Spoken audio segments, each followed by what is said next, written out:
So without further ado, I'd like to welcome Governor Mitt Romney to the stage.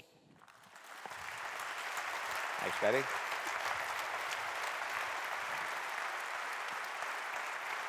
Thank you, Betty.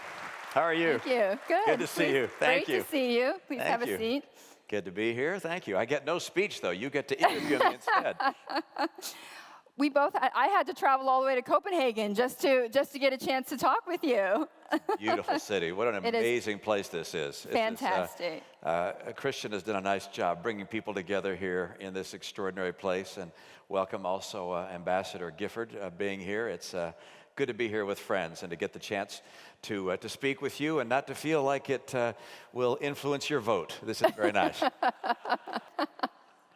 So tell me what life has been like since the elections in 2012. It's no fun losing, but it's a great experience to run for president. You get the chance to go across the country and to see people who don't make the evening news. To see the people who are living ordinary lives, building businesses, raising families. And I have to be honest, I come away with a far greater sense of optimism about my country than I had even going into the election. And I met people whose lives have affected me. We made friends that will be lasting. By the way, if you get the chance to run for president of your country, do it. It's a great experience. Are you optimistic about the U.S. economy? Yeah, I am. I mean, I'm very optimistic about America, in part because of a whole series of systems that have allowed America to outperform most of the world. And those systems and attributes are not just in our people, although they are, to a degree, part of the American culture, but they're also part of the structure of the United States. And I can just tick some of them off. One, of course, is ours is a culture that accepts risk and actually encourages risk-taking to the extent, for instance, that we have a bankruptcy code that allows people who've taken massive risk not to be wiped out, not to be demonized in their community for having taken a risk and lost. We encourage risk-taking, and the risk-taking has led to some extraordinary successes and some failures. We have and have had for some decades now, really since the 1950s and 60s, a very ample venture capital community with capital available for very early stage companies, and then a whole series of financial innovations that have allowed capital to flow to growing enterprises. Those things, you take them all together, and it's built a machine of innovation. And as you think about it, the only way an economy grows long term is through population growth and productivity, or output per person. And the only way to increase output per person is through innovation. Either innovation with the current products that are being made or innovation with new products. And so America's success, I believe, as an economy over since the very founding of the nation, has been driven by the fact that all of our systems encourage innovation. This is just in July, Governor. 45% of Americans believe the U.S. would have been better off if you were in the White House versus 38%. So 45% are now experiencing some buyer's remorse. How do you feel about that? This is why I'm so confident in America. What was it that Winston... What was it Winston Churchill said? You can always trust the Americans to get things right after they've exhausted all the alternatives. And that's encouraging. That's not terribly relevant, but it's nonetheless a little encouraging. Look, America has two very different political parties, as you know, and I respect people on both sides of the aisle. But I do think that Americans are concerned about a couple of things. One is that the economy has not rebooted as quickly as they believe it could have. And I think that's right, by the way. I don't think there's anything much that we've done that's been brilliant in terms of rekindling the economy and getting people back to work. But number two, I think they've been very concerned with what's happened globally. And in part, that's because the president set such high expectations We were going to have a new relationship with the Arabic world, with the world of Muslim, a new level of cooperation and friendliness. And now we see that world in flames and in disarray. We were going to have a reset relationship with Russia. A greater flexibility was going to be given to Russia.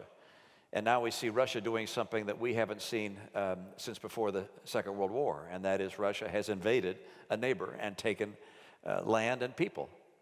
If you don't act at the right time, one's entire life is lived in the shallows and distress. There's also an affair, or tide rather, in the affairs of nations, which if chosen at the propitious time, at the precise time when it's most essential, it can change things for the positive in a way that could never be done without that. And if you don't choose that right time, good options disappear. In each of these settings, whether it's Ukraine, Syria, Iraq, throughout the Middle East, our options have been dramatically reduced because we didn't act in time. And I just have to make a comment because in my heart, I spent 30 years in business. So I think about the same thing as it relates to business. I was with a guy named Mark Andreessen, the founder of Netscape, now a venture capitalist in Silicon Valley. And he said something which you may have read. He said, software eats everything.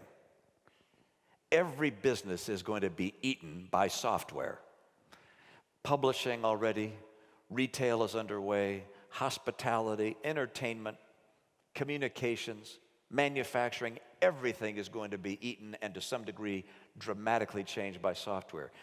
People who are running enterprises need to understand that this is one of those propitious times when people have to act. I think for some people that they measure their life based upon their success in business or in politics, medicine, law, but they measure themselves based upon how they perform in their job. And if they lose their job, or if the business fails, it's devastating to them as an individual. They've lost everything.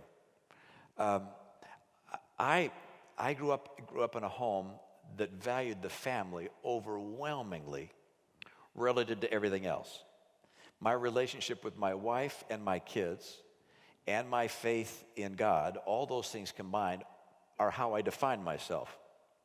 I happen to believe that politics and business and most things in the secular world are subject to a lot of serendipity, luck.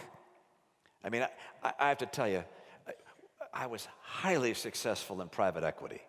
We had great investments, but it was hard not to do well when the stock market went from 2,000 to 10,000 while we were in private equity. I mean, a lot of what I was able to achieve came by virtue of serendipity. And so if you measure yourself in things that are driven by serendipity, you might be tempted to be extraordinarily depressed if they don't work out the way you want to. What keeps you up at night? I'm concerned about Russia. Look, I said that Russia was the greatest geopolitical adversary. The greatest threat to America is a nuclear Iran. But the greatest geopolitical adversary is Russia. Look, Vladimir Putin is attempting to rebuild the Russian Empire or something. I mean, this not only his actions in Georgia, but his actions in Ukraine are extraordinarily frightening. And what did he say the other day? He could be in how many European capitals within 2 weeks? 5 European capitals? I mean, what would possess someone to say that?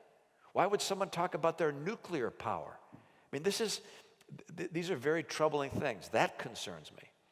I'm troubled when I see people elect individuals based on what they say as opposed to what they have done and can do.